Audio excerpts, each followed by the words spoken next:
যেই মুহূর্তে মহিলা বাথরুমে শুয়ে পড়লেন ঠিক তখনই বাথরুমের দরজায় হঠাৎ একটি জোরালো শব্দ হলো।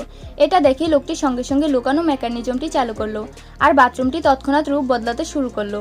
খুনি তাকে থামাতে চেয়েছিল, কিন্তু উল্টা তার লাঠিটাই মাঝখান থেকে ভেঙে গেল। এতে খুনি ভয়ঙ্কর রেগে গেল। সে পুরো টপটি চেপে ধরে টেনে বাইরে বের করে আনতে চাইল। ঠিক তখনই হঠাৎ পালানোর সুইচ সক্রিয় হয়ে গেল আর বাথরুমটি সোজা আকাশে উঠে গেল, একেবারে 100 মিটার উপরে। 1.5 মিনিট উড়ার পর সেটি কয়েক কিলোমিটার দূরের একটি হ্রদে গিয়ে পড়ল।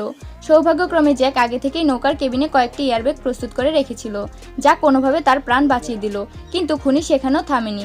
রাত হতে সে ট্রেন ধরে চলে এলো, যেন সরাসরি জ্যাকের লুকিয়ে থাকা জায়গাটিকে ধাক্কা দিয়ে উড়িয়ে দিতে পারে। এটা দেখে জ্যাক সঙ্গে সঙ্গে তার 20টি তালা খুলে ফেলল এবং ফিরে এসে তার বিশেষ বংশানুগতিক ফায়ার এক্সটিংগুইশার বের করলো, যা ছোঁয়া মাত্র যে কোনো কিছু বরফে পরিণত করতে পারত। চোখের পলকে পুরো ট্রেন বরফের মূর্তি হয়ে গেল। জ্যাক ভাবলো এখন বিপদ শেষ, কিন্তু ঘরে ফিরে দেখলো খুনি আবার অস্ত্র হাতে জোর করে ভেতরে ঢোকার চেষ্টা করছে। জ্যাক তৎক্ষণাৎ তার বাড়ির শেষ নিরাপত্তা ব্যবস্থা চালু করে দিল।